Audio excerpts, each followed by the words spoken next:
Recording, right? There we go. Now we're recording. December 27th? 27th? Yes, December 27th. Episode 298. And another solo rant. Not sure where I want to go with this one. I'm kind of leaning towards Project 8200. What is Project 8200? Today's your lucky fucking day. I'll post this video in the description in the top comment. Project 8200, and it's on the channel called It's Redacted. Project 8200. Not widely known about. Project 8200 was an effort within the U.S. Army's Remote Viewing Unit to verify claims of subterranean extraterrestrials made by CIA analyst Pat Price in the 1970s. We obtained every 82 to 86 declassified file project, blah, blah, blah, blah, blah, blah, blah, blah. In 2009, ex-Stargate head Skip Atwater declassified all of this information at an International Remote Viewing Association IRVA conference, though only hard copies of his presentation are available offline. What they show are the apparent confirmation by several other gifted remote viewers that a, quote, network of underground bases exist across the world for the purpose of, quote, relaying something into space. As elite viewer Joseph McMoneagle and Atwater discussed in those tapes, Project 8200 data suggests the locations relay information to a, quote, deep space, unquote, platform of unknown origin, sitting on a sort of tether to Earth, so it kind of sounds like geosynchronous orbit. It is not suggested in the file, but after review, we think it's reasonable to ask if a Lagrange point positions in space the sun and the Earth's gravity create islands of stability. I think that's when it's between us and like the moon. There's a Lagrange point. I think there's probably Lagrange points between every body, but I could be wrong. I'm probably wrong because I'm retarded, but I think it's sort of like a geosynchronous orbit for positions between bodies. Like it stays, right? Geosynchronous, like GPS stays at a certain point, right? I think it's always facing the Earth, kind of. It's almost like tidally locked, if you will. I think a Lagrange point is like it's at the same point between two bodies of like two celestial bodies. It like stays right there. I think that's where we're putting the next space station, LOP-G, LOP-G. It stands for Lunar Orion Project Gateway or something. It's supposed to be the gateway to the moon. The ISS, but we're just bumping it back a little more. The deep space platform is described as ancient, but with new technology, both old and ultra-modern. Other viewers describe the bases as a strange mix of natural and artificial formations. It's a 15-minute and 21-second video. I will post that, and it was uploaded on April 11th, 2020. I've watched it or listened to it, probably, 30 to 40 times. Just over months. I really like it because, first of all, the remote viewing program was CIA director at the time, Stansfield Turner, said that so this wasn't just a fucking psycho. This was a guy that the director of the CIA said was like top tier material. Said that he could see any point on Earth with his remote viewing capabilities. And goddamn, these sweatpants are tight. The fucking that holiday hibernation feasting like a fucking glutton that I am.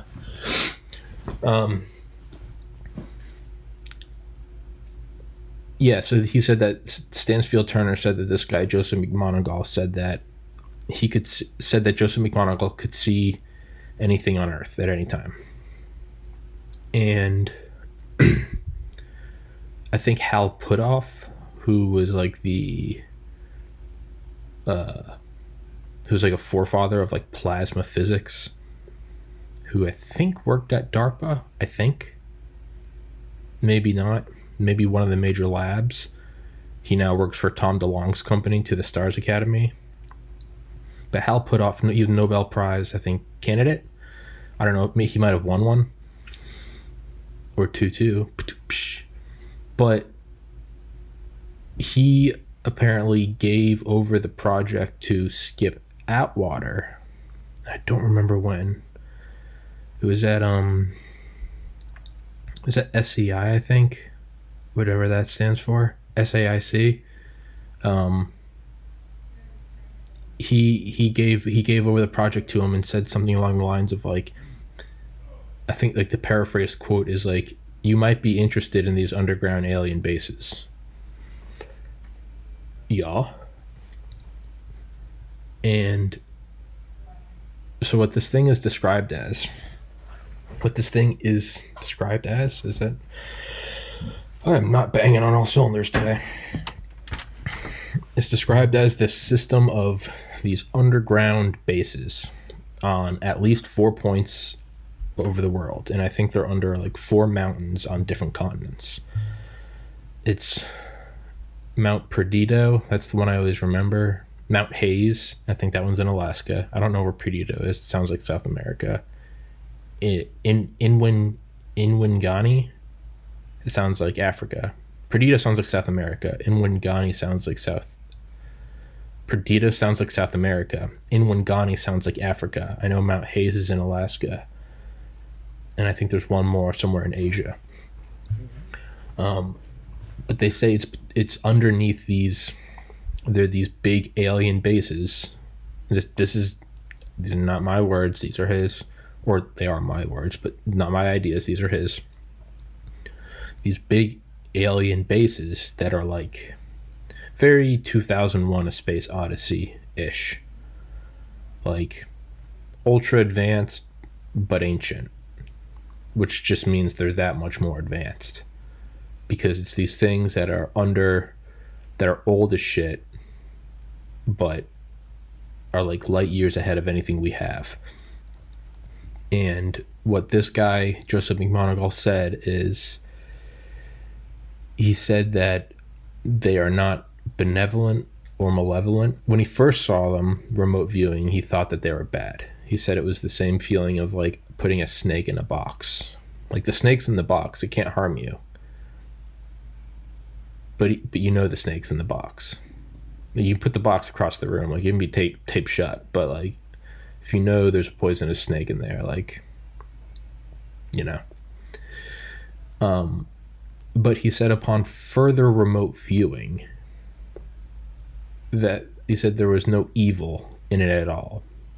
There's no negativity, there's no positivity. It's just neutral. It's like a metronome or a buoy. It's just this thing recording or just kind of clicking,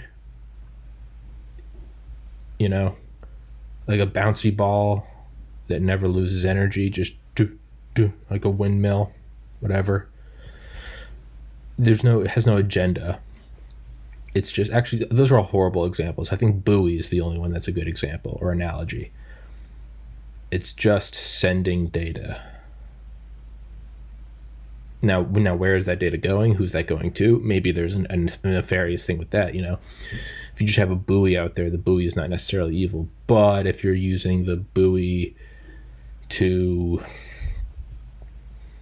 see if the buoy has microphones on it, and you're using the buoy to see if it picks up human voices because you don't want people fleeing your country on a raft made of tires, shout out Cuba, that could be nefarious. But I don't really, I guess that's a shitty argument though, right? Because a gun isn't evil. It's who holds the gun. So that's a fucking retarded argument. It's a thing sending data. And that's what Joseph McMoneagle says. Says there's at least 4 of them. And there's a deep space platform and the Lagrange point. Like you said, just tethered. Just moving with the Earth. And it's beaming information to there, which I guess we're just defaulting. We're just relying on Stanley Kubrick. It is then being beamed somewhere else, Saturn. My God, it's full of stars. But that's what it is. And upon one viewing, he said that there were beings in there, but it's sort of a skeleton crew. It's like the guys watching over, I don't know, it's like doing stadium security for an NFL team in the off season. Just like, I don't know, kind of patrol, make sure there's no one butt fucking a dead dog or something. That's what he said it is. He said that there are like beings there, but it's just skeleton crew, right? Almost like a missile silo, missileers. It's like, yeah, I mean, technically these things are always poised and ready to launch, but at the same time, it's like Berlin Wall fell 30 years ago. Yeah, and that's about the gist of it. There's not much more information on it, and I can't find any more on it, but yeah, he described it as a spider web. He does think that there are sea floor locations or seabed locations. I don't know if he saw them, viewed them, but he does think that there are seabed locations. Yeah, there are seabed locations. There are at least 4 big ones under mountains. But what is kind of weird is that this was in like the 70s, which was like 18, so say 1970, which was like 18 or 6, I think 86. 86 was Japan Airlines flight 1628, 1528, JAL. That flight in Alaska, that's like one of the more famous UFO sightings. John Callahan, the third guy from the top at the FAA, he's the one that said that like they went and like presented it to Reagan's like science advisory board, and the CIA showed up and said this meeting never happened, but they were all excited because it had this was like the first time they had 30 minutes of like radar. But this guy in Inyoki, I'm gonna butcher that, Ching Ching Chong Egg Roll, the pilot, who was like apparently like a very good pilot, like thousands of hours, tens of thousands of hours of flight with no accidents, 747 pilot, just respectable fucking employee. He refused to rescind his statement about being they were kind of harassed by a UFO, which I think they said was twice the size of an aircraft carrier, which tends to be a common size with UFO sightings. It's always 1 or 2 times the size of an aircraft carrier, but that's the flight where Larry Holcomb talks about it in his book Presidents and UFOs. Leslie Kean talks about it in her book UFOs, Generals and Government Military Officials. Stephen Greer talks about it in Unacknowledged, but it's where 1528 or 1628, I don't remember, but it's JAL, like Japanese Alaskan Airlines, or maybe it's Japanese Airlines. But that's where they were harassed by this UFO for like a half hour, and it was doing like circles around them, but it would get kind of close to them every once in a while, and the pilots could feel heat in the cockpit. And again, these are all the Japanese 747 captain's words, not mine. They could feel heat on their faces, and he sketched it as this like acorn, this like dark acorn type thing, and it zipped around. The military got it on, and again, it's like, well, where's the evidence? Well, apparently they took it also. But again, don't take my word for it. And it was, I believe it was a flight from Japan bringing wine to North America, and it was going to stop in Alaska to refuel or something. And it was zipping around and shit. But anyway, that was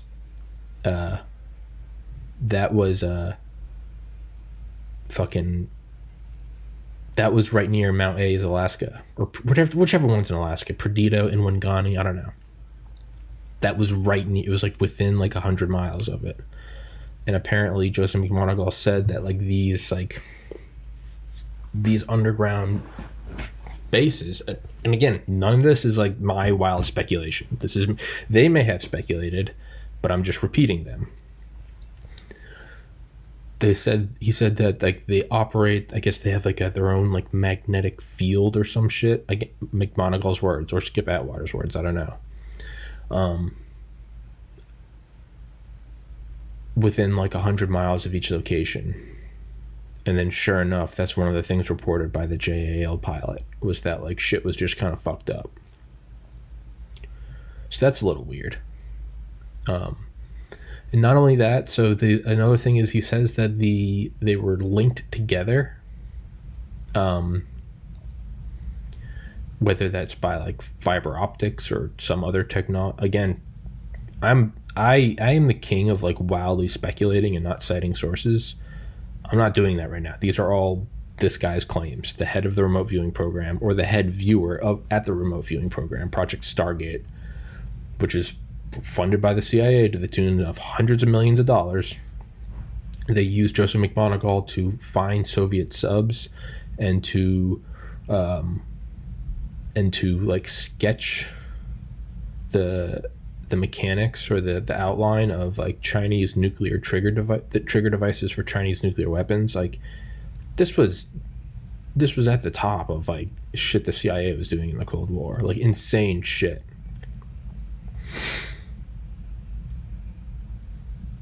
So it was a legit thing, and it was funded out the ass. And Joseph McMonagle still, where does he work? He works with the Monroe Institute, and I'm trying to get in touch with him, but I can't get his, right? I think I got his, he won't respond. But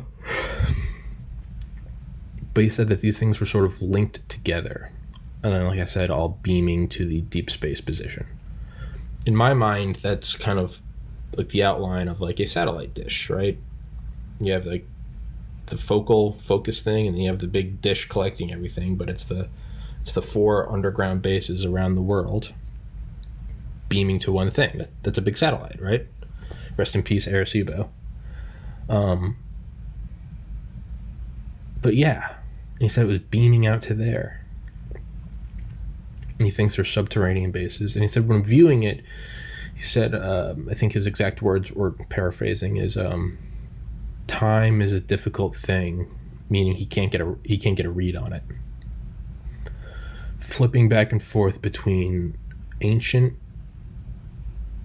new, and ultra modern. So like ancient Egypt to like present day to bleeding edge SpaceX, and just flips. So it's brand new, but it's physically ancient. Or it's technologically advanced, but physically ancient. So it'd be like if we found a quantum computer underneath the Great Pyramid. It would be ultra modern in that it is past what we have. I don't think Google's hit quantum supremacy yet. I think they have. Just scary. Fuck YouTube, by the way, for censoring shit. They are censoring Donald Trump's newest videos. I posted that yesterday, and a lot of people, oh, they're not actually. No, they are. For the last 72, now I think it's 96 hours, they've wiped his newest videos off. I remember the one right before Christmas. That one was at 940,000 views, the last one I saw. The Plot to Steal America. They took that off. And there are a lot of people, good, it's hate speech. Dude, if you're fucking for that, they're coming for you next. You may think that they're on your side, and that's beneficial to them, but you are cattle just as I am. They're just taking me first, and then they're going to take you second.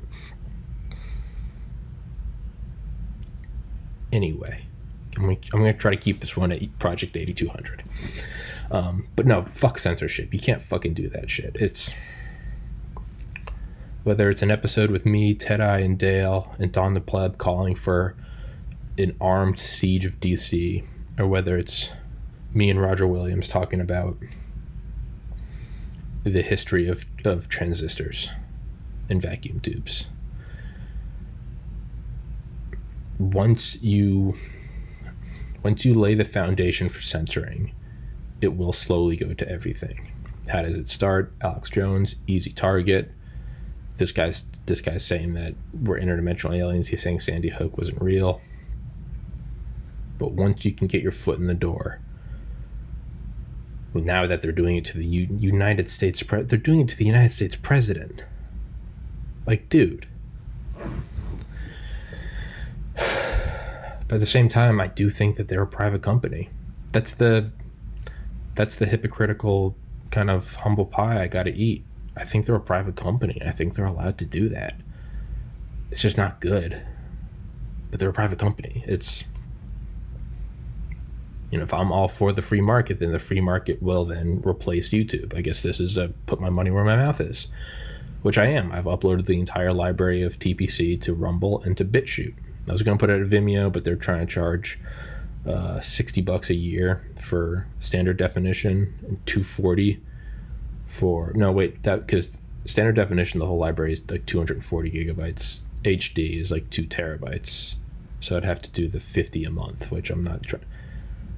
Yeah, we're getting way off topic. It's bad though. I'm switching from Gmail to Proton Mail. I'm switching from YouTube. You don't want to hear this shit. Let's get back to aliens. Quantum supremacy. It'd be like if we found a quantum computer underneath, the Great Pyramids. It would be ultra modern in that it is newer than anything we have, but it'd be ancient in that you can't fucking censor it, dude. What the fuck? You can't. There's no way this ends well. There's Project 8200, dope. Fucking maybe we'll swing back around to it. But you can't. That's just not good. But you can. It's your private company. I mean,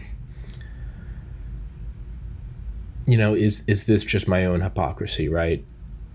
Is it I'm looking at others, I'm looking at those on the quote-unquote left who are cheering for it because, fuck Donald Trump, hate speech, and here I am saying, today it's Donald Trump, yesterday it was Alex Jones, today it's Donald Trump, tomorrow it's you. And they're going to label your shit as hate speech. And you're going to say, what do you mean? I was just offering a dissenting opinion within the Democratic Party. And they're going to say that's hate speech. And then you're going to start saying, guys, be careful. They came for me. They're coming for you next. You're going to say that to your farther left friends. And they're going to look at you and say, oh, shut up. And then it's going to come for them. And then they're going to raise a flag in the further left until finally everyone's fucking dead. Am I being hypocritical in that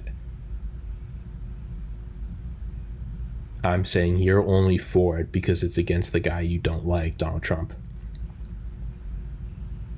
Yet, let's look at myself in the mirror, and it's not pretty 2 days after Christmas, but let's look at myself in the mirror.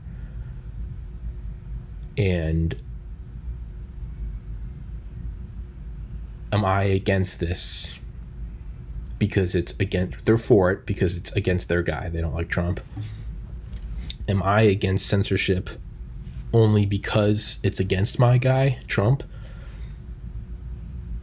I can point at the left and say, I thought you guys were for free speech. I thought you guys were all about 60s freedom of expression, and now you're saying fuck those who disagree. But then how can I say that when I'm saying companies should be allowed to do whatever they want, free speech, do whatever the fuck you want, and then they're censoring my guy? So I'm wrapping myself in the anti-censorship flag, and I'm saying, how dare you?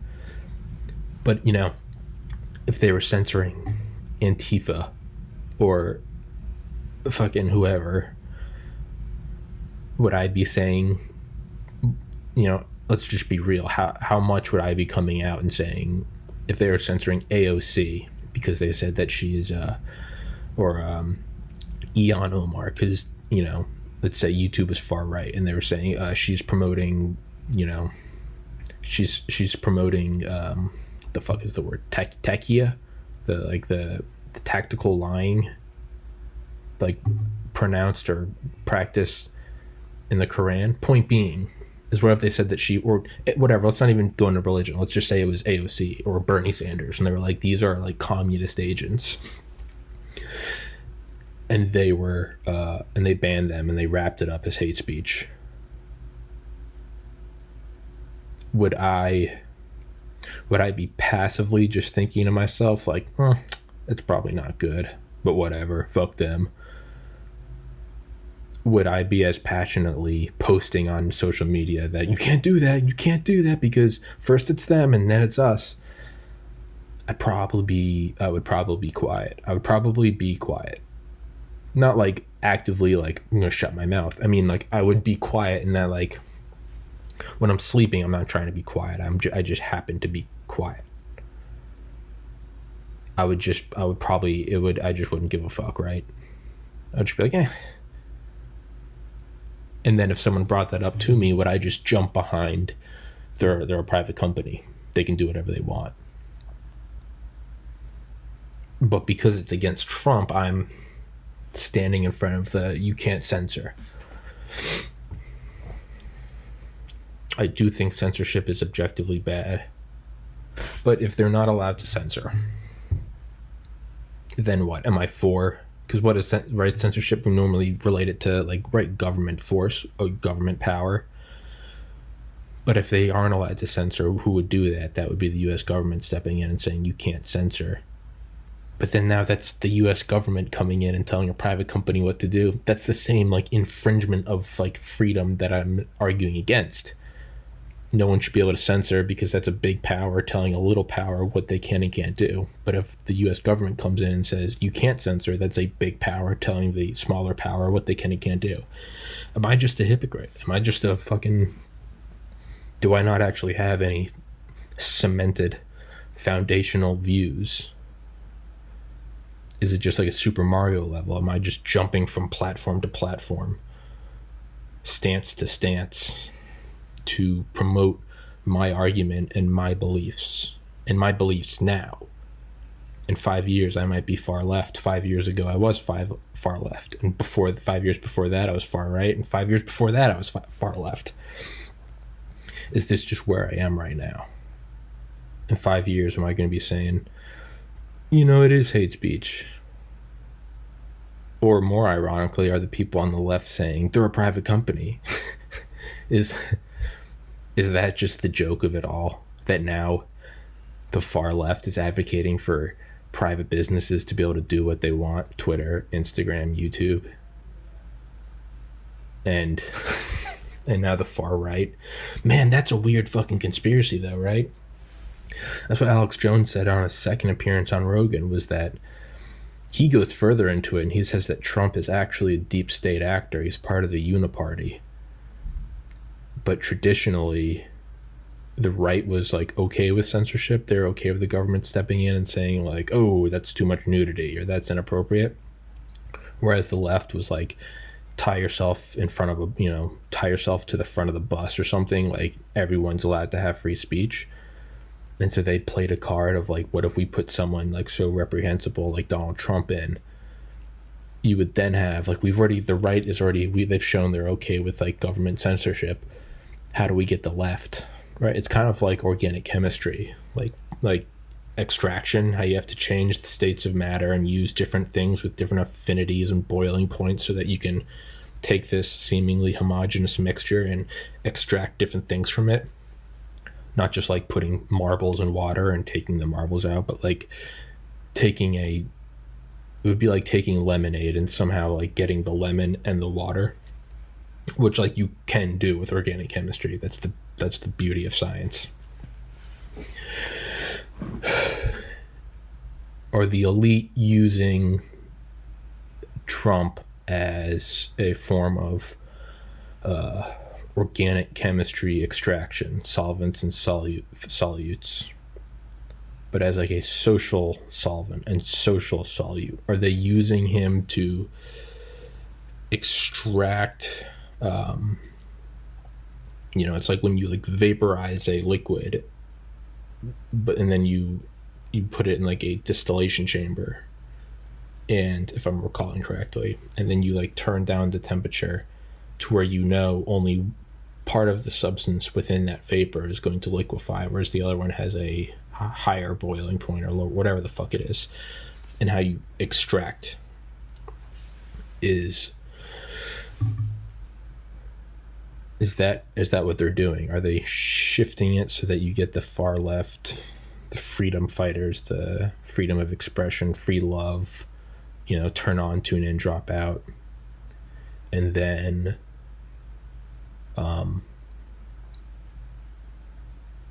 and you're now getting them to be for censorship.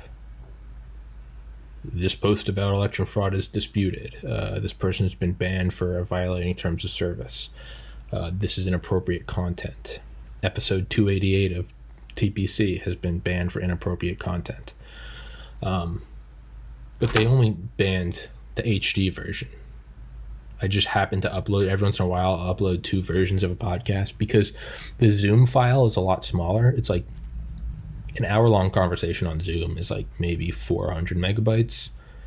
An hour-long conversation that I upload from like the screen recording, which is higher resolution, 8-9 gigabytes. So I mean, it's an 18-fold difference. Let's say 500 megabytes to 10 gigabytes. That's about the average exchange. So it's a 20-fold difference in file size, 20-fold difference in upload time, 20-fold difference in processing time. So when I do a podcast that I get really excited about, like when I did it with Mike Durant, or I did it with Brigadier General Robert Spalding, Charlie Duke was different. I got really excited, but I wanted it to be the best thing. When I do them with like Don the Pleb, Dale Comstock, and Joe Tedai, when I do the sort of Four Horsemen the podcast, where someone commented the other day and it made me laugh, I normally throw those up from the Zoom file because I just get excited and and those are normally super like time sensitive. Those are topical. But the audio on my end is admittedly shit, and I don't know why. The audio with everyone else comes through great, but for whatever reason, audio through Zoom on my MacBook, it just comes through like Charlie Brown. So when I do those, I'll upload an HD version, which is the normal version. When it has in brackets HD, what that actually is all the episodes are HD, high quality, high definition video, high definition, high fidelity audio. So it shouldn't be that I put brackets and say HD upload so much as like the handful of Zoom files I upload should say in brackets SD, standard definition or standard fidelity. Point being is weird because they banned the 288 HD, which is the normal file, but they didn't ban the SD, which I can only, to me, all that says to me is that I don't think it was a flag. I don't think someone actively reported it. Maybe they did. I don't give a shit. Fuck you, you pussy. I think it must have been transcription. When they obviously they transcribe it so you can do closed captions. I think it was transcribed, and then like they do that. They transcribe your video, and then they don't have someone sit down and watch it. They can't do that. There's thousands of hours uploaded every like minute or something. So they transcribe it, and then they can just then you just take the text and you can just run that through whatever AI they use. That just means to me that the audio of the normal file was so shitty that it just didn't pick up on it. It's kind of like Terrence McKenna. It was Terrence McKenna. Talking about like psychedelic gatherings. He was like, don't get too big. And use big, or keep it small, but use big words. The problem with Timothy Leary is he said, turn on, tune in, drop out, right? Problem with Woodstock was that it was this seismic cultural event. You're supposed to, he was like, keep it small. Coffee houses, if you go back to Terrence McKenna's lectures, they're all at like university libraries, 100 people tops. Keep it small. You've got to keep it small and use big words. It's the acquiescence of the cultural metamorphosis. We are the plant people. Sort of fly under the radar. He was like, don't stick your head above the parapet. Terrence McKenna was interesting because he didn't want he was for the abolition of like the powers that be and the greater structure, but he was, at the same time, he was all about like, keep your head down. Which is, it's, who's right in that situation? If you're in a concentration camp, do you say, we got to take out Hitler? Or are you looking at the reality of like, you're watching your friends work to death, and you've had, in the last 3 days, you've had 4 ounces of dirty water and half of a piece of crust for nutrition? Are you becoming a brutal realist and just going, keep my head down, work? One day I'll get out, when the war will end, and either I'll be executed or I'll be liberated. We'd all like to sit around and say, I would have stood up to the guards, and then everyone clapped. You'd probably keep your head down, right? I mean, the government bailed out corporations to the tune of like $11 trillion in 2008. Who stood up? I got work, I got kids, I got, family. Terence McKenna was weird in that fashion, though, because maybe he was just a realist. He was like, yeah, I want the fascist system overthrown, but not me.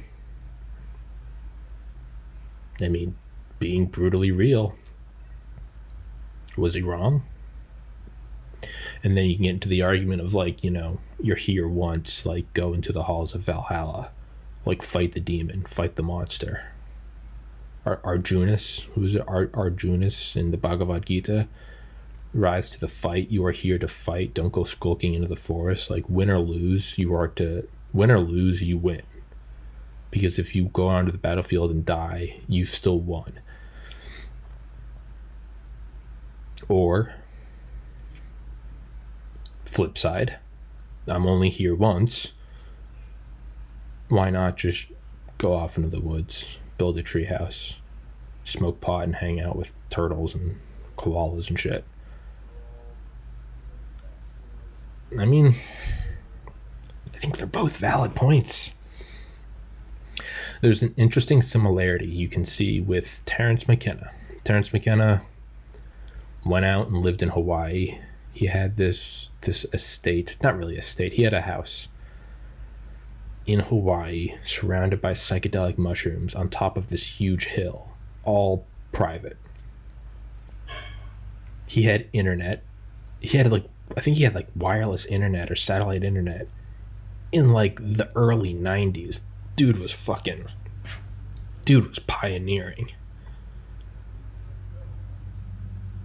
He kind of did the thing. He said, fuck it, and moved out onto a hill in paradise surrounded by psychedelic mushrooms and pot, watched the golden sun set over the ocean every day, looked at the galaxy, tinkered around with this new global brain being laid out. I think he had a girlfriend, died of brain cancer. Maybe that's the way to go. Ram Dass, Richard Alpert, rest in peace, died a year and 1 week ago. His whole story, I'll post that in the link in the description as well. I need to make a note of how many things I need to post. Project 8200 and Ram Dass's story. And do Terence McKenna, keep it small. They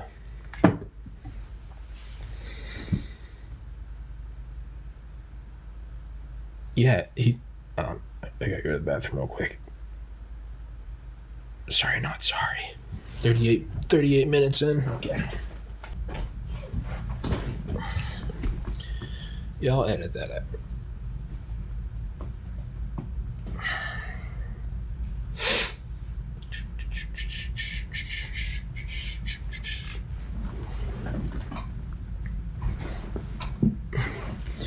But that's kind of a crazy one, right? There we go. Yeah, I'll edit. If it's just me, I guess I should edit out that bathroom break. That was 2 minutes. Yeah, this kind of a weird one about, right? There's that weird similarity between the original woke guys, right? Terence McKenna, Alan Watts. He ended up living on a houseboat in Sausalito, California. Right, big houseboat, just kind of did whatever. Walked around, wore like Japanese kimonos. There's also a raging alcoholic and apparently a horrible father, but Terrence McKenna ends up in Hawaii on a mountain in the Garden of Eden, full band of Milky Way at night, psychedelics all around him, smoking pot, girlfriend, no kids, no pet. I mean, is there something to be said about that? I don't know. Ram Dass, Richard Alpert, no kids, no pet. He found out later in life he did have a kid. But I mean, he died last year, right? He went to Harvard. He was a Harvard psychologist, behavioral psychologist. Good buddies with Timothy Leary. He went out, yeah, right. And then he did psilocybin, and then did LSD, and he did that for a couple of years. Got fired, and then went to India, to the Himalayas. I'm going to listen to that lecture later. That's a fantastic lecture. Yeah, I'm going to listen to that. The one that begins with the geese have no intention of leaving the reflection on the water. The water has no mind to reflect it. It just is. But he went out to Hawaii in his last decade of life. He was in his 90s, but he went to the Himalayas, kind of became enlightened. Went to Nepal for 20 years, worked providing raising money for these sort of in the field kind of third world country quick eye surgeries for cataracts, or something. Basically give these old farmers back their sight. He ended up affecting 2 million people in Nepal. And then he went on his sort of lecture circuit around the US, San Francisco, he was right in the Ram Dass and Timothy Leary might have been responsible for the 60s, which is the most insane thing ever. Did you hear about so-and-so that they threw a dope party? They might have been responsible for the 60s. That's insane. But yeah, so but he ended up in Hawaii for his last 10 years. Duncan Trussell went out and met him. You could just go hang out with him. Apparently you could just set up a Skype call with him. No money, no nothing, no. He didn't broadcast it. It wasn't he was getting content out of it like I am. Apparently you could just set up a Skype call and fucking chat with Ram Dass. It's a tragedy I didn't get him on here. In my egotistical, earthy mind, it's here's a chance to talk to this living saint, and I'm oh, that'd be great content. I bet that would really drive the impressions up. I bet I would get on a lot of phones. Share, and subscribe. All you ethereal fourth dimension beings, people of light and potentiation, make sure you put on that notification bell. Right. There's something to be said for that, though. Why does it seem like they all end up in Hawaii? All Terrence McKenna and Ram Dass, Alan Watts and Sausalito. Hunter S. Thompson's kind of a guy that went off and did it. He had his own fucking place out in the country, a ton of land, and he would just shoot shit all day. LSD and cocaine and drinking and smoking, and take Halcyon at the end of the night or the morning. He'd go to bed at 6. He also committed suicide. He and Watts, I'm not so sure about. I don't really look at them as goals. Hunter S. Thompson, I absolutely don't look at as a goal. I mean, a crazy guy. Interesting. It's yeah. Crazy people on a sidewalk. Sure, I'd watch a live stream with them, but I don't want to be near them. Hunter S. Thompson, sure, great writing, but I don't want to be that. Alan Watts, very far out, groovy lectures. I don't want to be that raging alcoholic every day, going through fucking delirium tremens, whatever it is. I should know that. Yeah, I don't want to do that. It seems miserable. Terrence McKenna and Ram Dass, though, they both, I don't really see too many downsides with them. I mean, Terrence McKenna died of brain cancer. He had a brain tumor, which he laughed about because it was in the shape of a mushroom. Ram Dass had a stroke in, I think, 98, 99. And he was hilarious about it. He said, I was stroked by God. God just stroked my face. And of course, Ram Dass just only found the upside in it. It was like, good, now I'm, now that I'm limited in like my physical activities, that just means I can go farther inward. I need to flip this flag sideways so it covers the whole background because this looks shitty. But yeah, that is kind of crazy. I don't know how I got there. I don't really care either. Yeah, I mean, I guess that's like the philosophical argument though, right? Is it, do you stand and fight? Do you fight the whatever? Fight Donald Trump because you think he's evil? Does it fight Joe Biden because I think the election was stolen because I watched it a lot? But hey, you think Trump is evil, I think, but whatever. Do you stand and fight what you admittedly perceive to be evil? And for good reason. I mean, whether you're fighting Trump or I'm fighting Biden, like, I think we're all doing it for, like, we would probably agree on the reasons, right? A more fair and just world and an honorable society and a better place for our offspring. Like, we're on the same page there.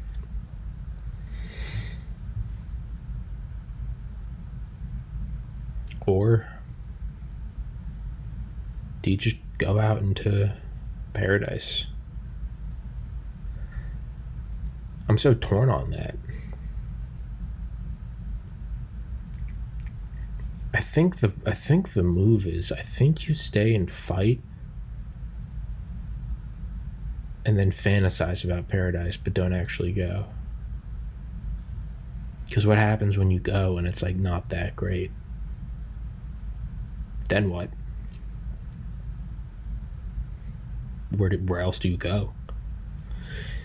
Is it kind of like Into the Wild, right? Do you go out there, stay in a bus, eat berries, and then realize that happiness is only real when shared? And then when you attempt to come back, you're too weak and you die. They airlifted that bus out of Alaska. It's like a CH-47 or something. Like, I first wanted to live in Hawaii. I remember meditating. It was one of the first times I meditated, and it was like fall 2008, maybe like spring 2009. And yeah, I thought that was like the move. Go out there, find like peace and love. But I'm now looking at it more, and it just sounds like it would be good. Because like right now, like I'm getting paid to do a podcast. I'm getting paid enough that like I can move out this summer. I don't have kids, I don't have pets, I don't have debts, I don't have a boss. I can do whatever I want. And like, it's fucking awesome. But at the same time, it's not like full. And I think that might be a very important distinction, is that it's kind of like money doesn't buy happiness. And I'm kind of seeing that now. Like it's like turning off the cold water will stop making you cold. But that doesn't necessarily mean it's turning on the hot water. Or if, about bad habits, like the first thing to do when you found yourself in a hole is to stop digging. Like, stop digging, but that's only part of it. The next is you got to get a ladder and get out. Like, I don't have to go work at a shitty liquor store. Loved the people I worked with. But I mean, come on, it's your minimum wage job, and you're dealing with, fucking people buying boxes of wine at 9 a.m. on a Tuesday. Like, it's not. It's you were getting money and nothing more. Like, remove that. I can wake up whenever I want, exercise, meditate. I can have on any guest I want. Today, I just wanted to do a solo podcast. But it's not, it's not that same having a couple beers with your buddies on a Friday, just laughing at stupid shit. A little racism, a little misogyny, maybe a couple genocide jokes,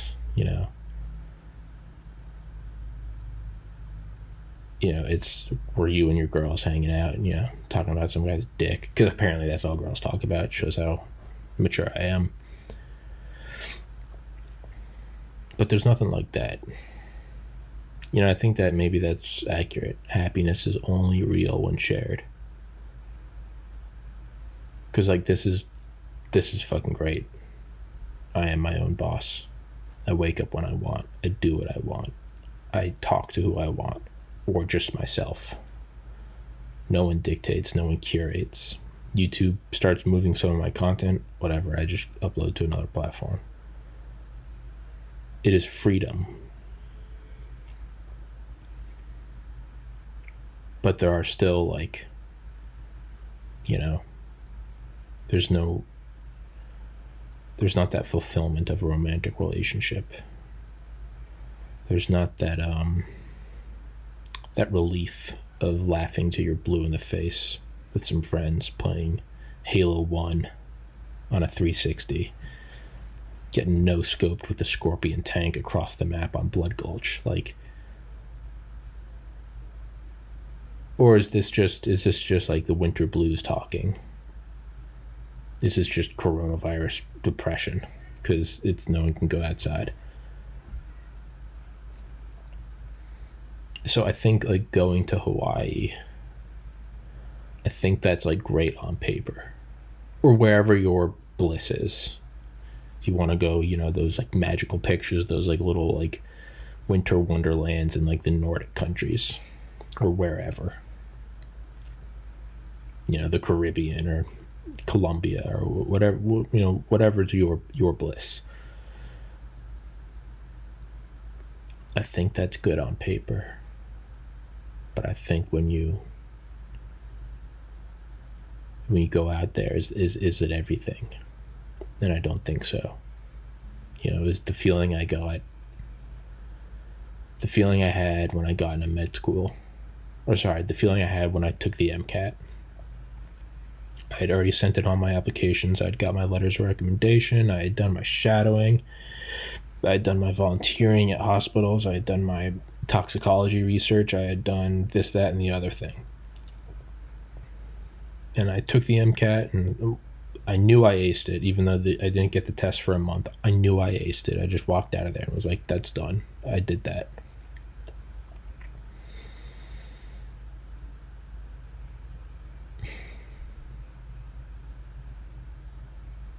And I remember coming back to, like, an empty apartment. This was May 30th, 2013.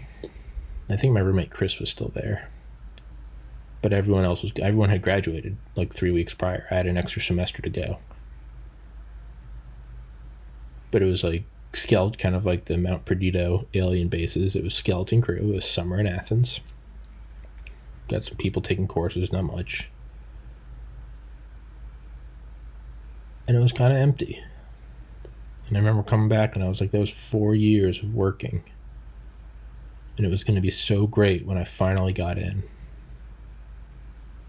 Studying over Thanksgiving. Taking Christmas Day off, and that was it. And studying the rest. Not going on spring break, senior year.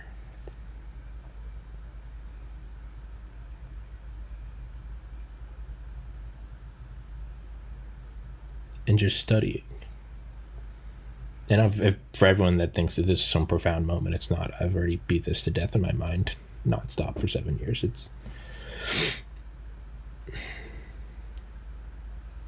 And then, if I didn't get in and I didn't ace it, would I always be wondering, is that what it is? That's it. I think I might have just stumbled on something. Did I have to work to get in to know that I could and know that I did, and then walk away and pursue something else? Versus if I didn't get in and I didn't go to med school, which is no different than my life now because I got in and didn't go. But if regardless I didn't get in, either or I don't go, would that be years and years of looking back and thinking, what if I had got in? What if I had got in? What if I had got in? This would all be different. I would have something to do instead of, moping around about my brother for several years. Is it, for any new listeners, I lost my brother to suicide right after I graduated. Would I be doing that? Would I be blaming everything on that? I didn't find, my relationship failed because I wasn't a doctor. Versus now, it's like I got in and all those things happened. But by getting in and choosing not to go, I didn't have that, what's behind door number 3. It's like I didn't have that veiled silhouette, that the ultimate scapegoat. If I had got into med school, if I had just, because then you can just waste all of your time scolding yourself for why didn't I work? Why didn't I study harder? Why didn't I have the discipline? Things will be different. And then you raise a kid and say, you're going to get into med school. But I sort of removed that from myself. I kind of took that cane away, right? It's you're hobbling around with a boot on your foot, and it's like, yo, dude, you broke your foot a year and a half ago. Like, no more.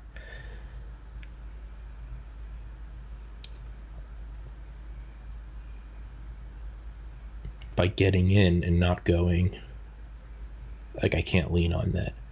Is that what this is? Like, I am now free to go anywhere. I could, if I wanted to. I could take the money I'm making from this podcast and I could go move out into an apartment in Hawaii. No kids, no pet, no partner, no nothing.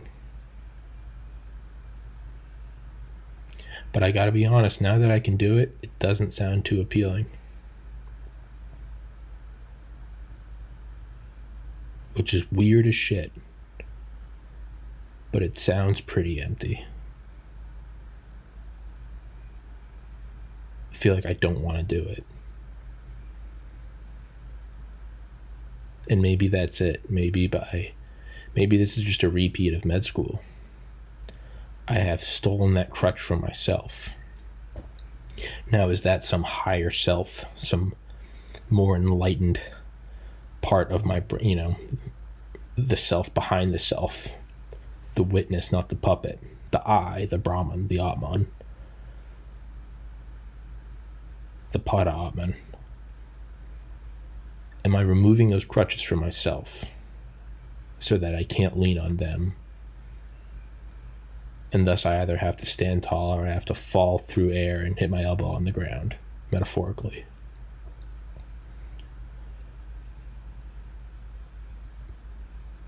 Is that it? By sort of unlocking the game, I'm not tied down. I can go anywhere. Now that I can, I don't really want to.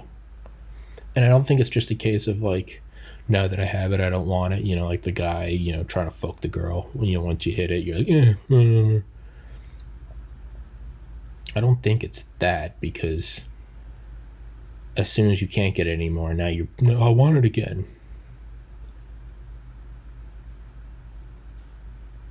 I think it's knowing I think for me, it's like that piece I have. Like, I never have once regretted not going to med school. And I don't think that would be the case at all. I think my story would be so different had I not gotten in. I would always go back to, what if I had just done it? What if I had just worked harder? More discipline? Why don't I take another shot at it? I'm only 30. I can still go to med. I think it would be that. But by getting in and choosing not to go, I've stolen that excuse from myself. I think that's what this is. You're free now. I'm gonna move out of my parents. I had to put my dog down this year. You're free. You don't have kids. You don't have a property you need to sell. You got a Honda Civic, and I mean, I got podcast equipment, but aside from that, I've got a couple duffel bags of clothes. You're free. Where do you go? What do you do?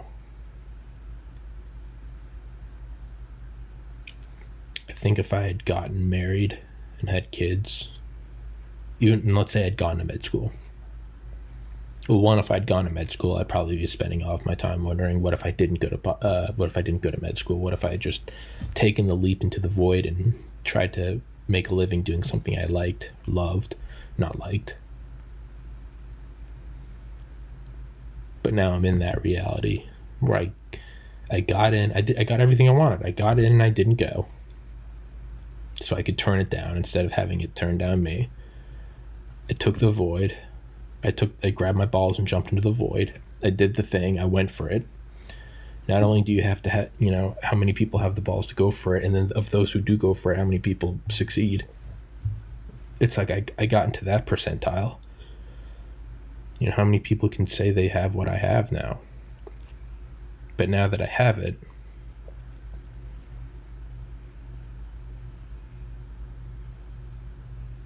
maybe I just want something. Maybe I want something that doesn't require years and years of grinding.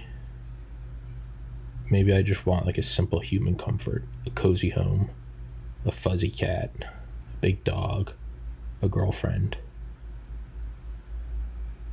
a big yard where I can have a bonfire. Is that what it is? And I think it is.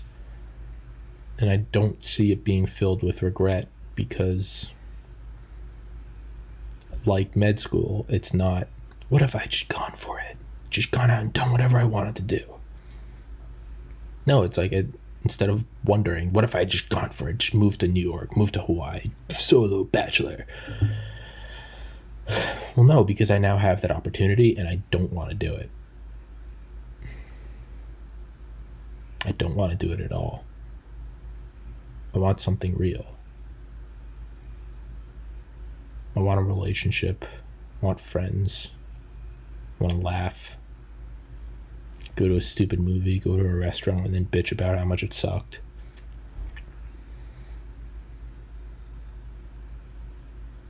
And I think I will enjoy it a lot more because I turned down med school. I turned down the solo digital nomad lifestyle. It's not that I got rejected, it's that I was able to do it and then I said no. Apparently that just seems to be my fetish. Grinding for the gold medal and then smacking it out of the person's hand when they're trying to put it around my neck. Apparently that's just what I do. Got into med school, 15,000 applied, 100 got in. I don't want it. Take it. Right?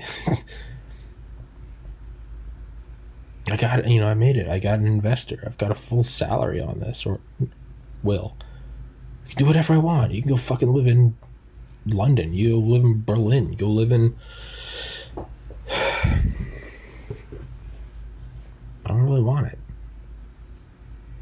I think I just want like a girlfriend and like a house.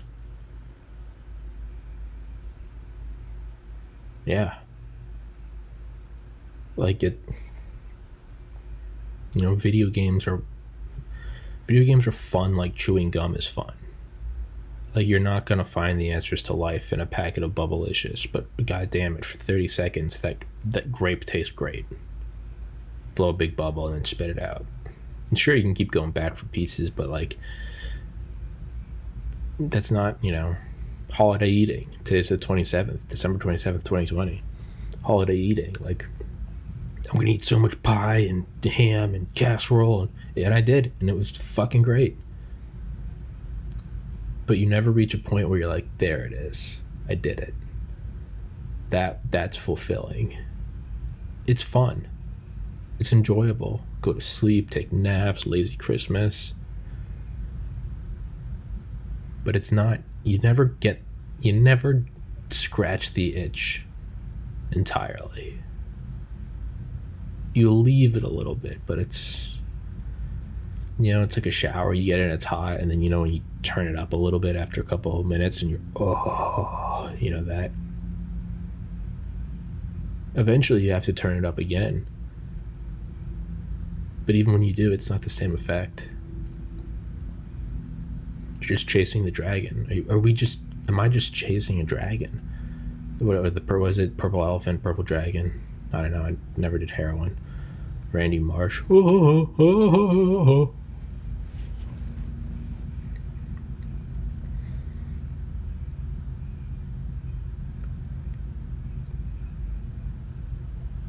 You know, where is fulfillment found?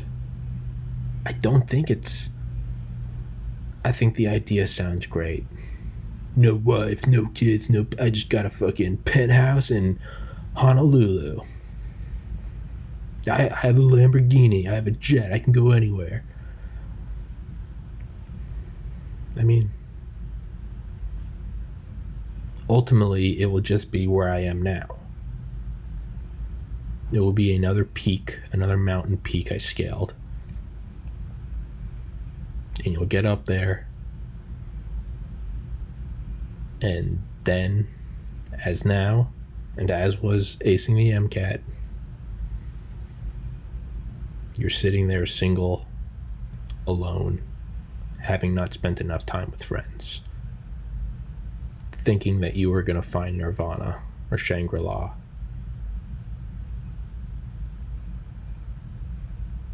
At the end of a pursuit. There's no gold at the end of the rainbow. And that's not to say that that's depressing. That's not to say it's all nothing, you know, blow your brains out. No. It's like when you taking directions to a place, and even though you're in a city you've never been in before, sometimes you just have that gut feeling where you're like, this isn't the right way. Like, I know it's like Dumb and Dumber. I thought the Rocky Mountains would be a little rockier. Like, you know, it's sometimes, and that doesn't mean that like the trip's fucked. Go and totally redeem yourself.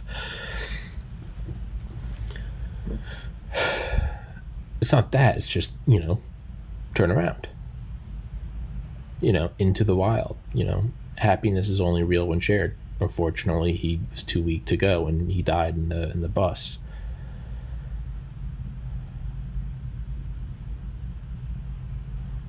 Is that I think that's where I am right now. It doesn't mean it's fucked. It doesn't mean it's all over. You know, go take some pills, try to find happiness in some synthetic heroin. No, not at all.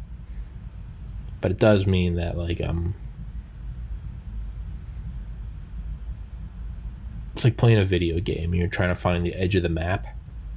So you just fly out into the ocean, and then you keep looking at like the reverse view, and you see the map slowly disappearing behind you. You're like, oh, I'm really going. And then eventually it disappears entirely, and then it kind of starts tricking you, because once it no longer is, I guess, obligated to render the city in the background, it just starts like a treadmill. It just kind of starts synthesizing the same water underneath you. You can go out for hours, and then you're like, okay, is that what it is? I kind of feel like that's where I'm standing. Is like, I've followed the rainbow farther than anyone.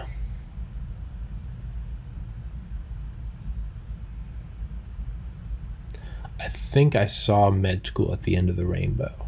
And as I got towards the end and I saw the rainbow dissolving into just a forest, I saw a bigger, brighter rainbow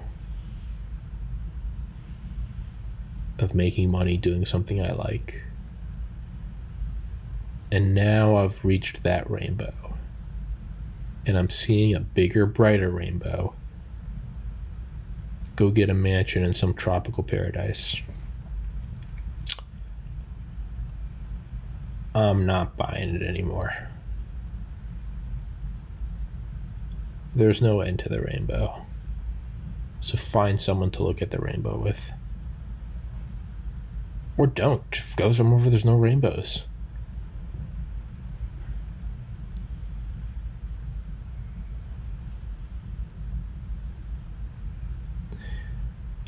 this is going to sound like a really douchey thing, but like I don't really know who to go to for advice on any of this. You know, med school, you can go to doctors or former students who got in. People who got in but didn't go, that it gets a lot smaller. But you can still find them. I didn't, but I imagine you still could. I found doctors who obviously were doctors, but told me if I wasn't feeling it, then it's not for me.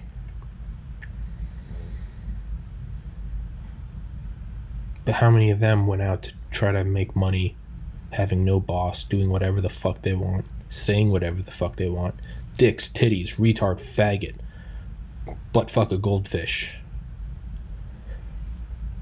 and make money without a boss and no one having input? Like, how many have? Not a whole lot. So there's really no one to lean to. There's no one to find advice from. Who the fuck? Which is terrifying, because now I actually have to formulate my own opinions and be an original person. I have no idea what I'm doing. I'm incredibly proud that I did this.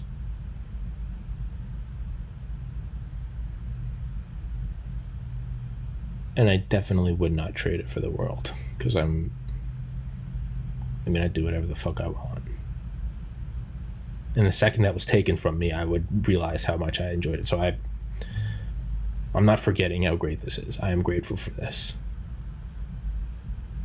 Maybe it's not that ecstatic bliss of finding out the podcast is getting funded, but there is a pretty awesome baseline. There's a pretty awesome baseline buzz.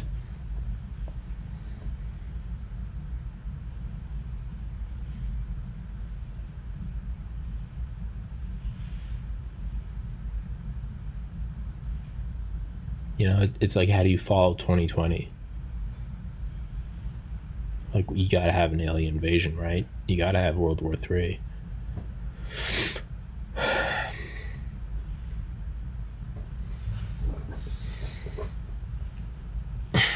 $220. I don't know. Maybe wrap this one up. Sure, let's wrap this one up. Go subscribe on BitChute and Rumble. Those will be in the description and sticking to the top comment. If you have any ideas for guests, please link them or just post. I don't give a fuck. Just comment them. I don't give a shit. Or if you want them to contact me directly, have them email me at tommyspodcast, TOMMYSPODCAST @gmail.com or at Proton Mail. Yeah. And hope everybody has a good one. Thanks for tuning in, bitches. And I feel better. I feel like I just had a little self-therapy. Happiness is only real when shared.